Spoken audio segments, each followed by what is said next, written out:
Hello tout le monde, j'espère que vous allez bien. On se retrouve dans une vidéo aujourd'hui où je vais vous donner 10 petites astuces pour chiner sur Vinted, donc c'est parti. Donc pour chiner sur Vinted, j'applique quelques petites astuces. En fait, vous n'êtes pas obligé de suivre les mêmes astuces que moi, cela va de soi.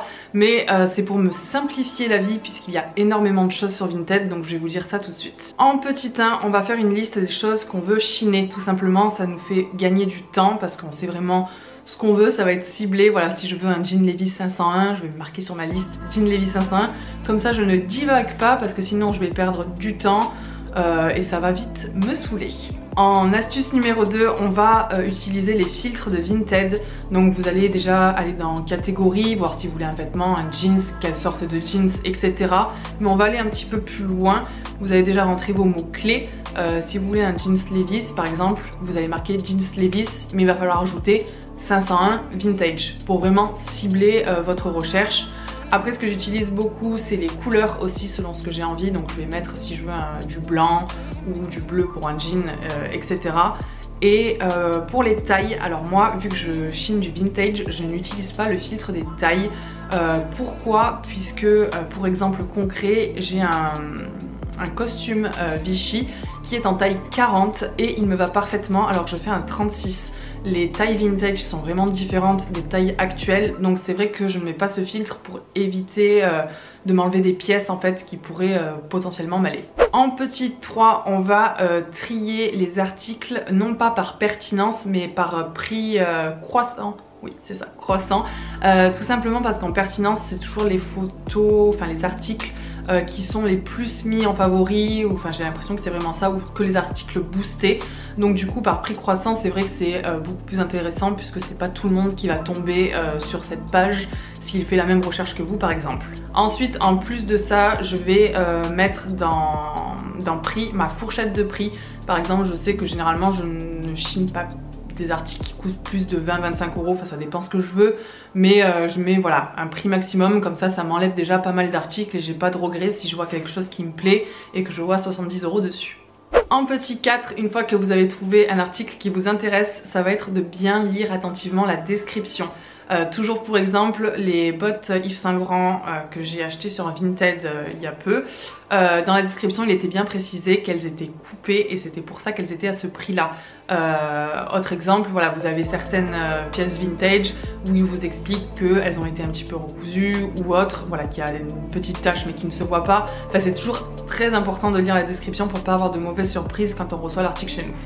Donc petit 5, maintenant il est temps d'ajouter votre article en favori. Alors pourquoi l'ajouter en favori? Tout simplement parce que quand vous faites votre sélection, vous allez mettre plusieurs choses en favori. Donc par exemple, j'aurai sur le Levi's Vintage plusieurs Levi's et une fois que vous pensez avoir plus ou moins tout vu, vous allez aller sur votre page des favoris et faire la sélection et les comparer entre tous.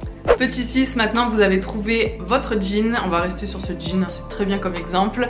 Vous allez regarder les notes d'évaluation du vendeur, oui.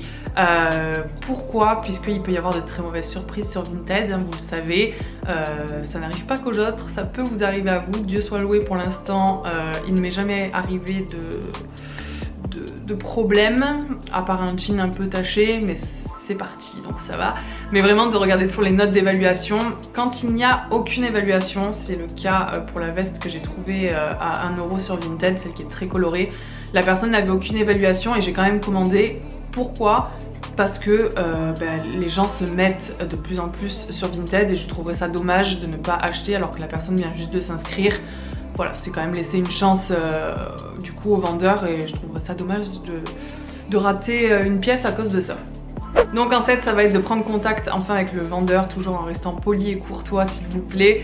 Voilà, si vous avez des informations supplémentaires à demander, par exemple où il tombe le jean au niveau des jambes, enfin les mensurations, une photo portée ou autre. En 8e petite chose, il y a la négociation du prix. Alors oui, je négocie sur Vinted comme si vous alliez faire un vide-grenier ou autre, dans la limite du raisonnable. Je m'explique, la veste voilà, que j'ai acheté à 1 €, je n'allais pas demander 50 centimes et voilà, il faut pas non plus abuser. Mais c'est vrai que sur un jean qui va coûter 25 €, on peut tenter de demander 20 € et si ça passe pas, le vendeur vous proposera, je vais y arriver, 23 € voilà, d'un commun accord. Toujours quand on va vendre quelque chose, on met un prix un petit peu plus haut parce qu'on sait qu'il va être négocié en dessous. Donc il y a toujours une petite marge de manœuvre. Sachant que si l'article vient d'être mis, on est mardi, il a été mis hier, n'allez pas demander une négociation parce que l'article vient juste d'être en vente. Enfin, il faut être quand même un petit peu logique sur la négociation. En 10e petite astuce, c'est aussi pour revenir au vendeur de regarder la dernière fois qu'il s'est connecté. C'est affiché sous son nom. Si la personne s'est connectée il y a 2-3 jours, ça va. Par contre, si vous voyez que la dernière connexion date de 6 mois, ce n'est même pas la peine, la personne ne vous répondra pas et vous ne pourrez pas acheter l'article. Et enfin pour finir, la 10e petite astuce, et qui est franchement bien, et c'est ce que je fais, c'est que j'ai un compte Vinted et je vends mes affaires Vinted. Et quand vous vendez sur Vinted, l'argent que vous gagnez est mis sur votre porte-monnaie Vinted. Sur ce porte-monnaie, soit vous pouvez transférer cet argent sur votre compte, soit vous le laissez sur Vinted et vous pouvez acheter d'autres pièces avec, et c'est ce que je fais.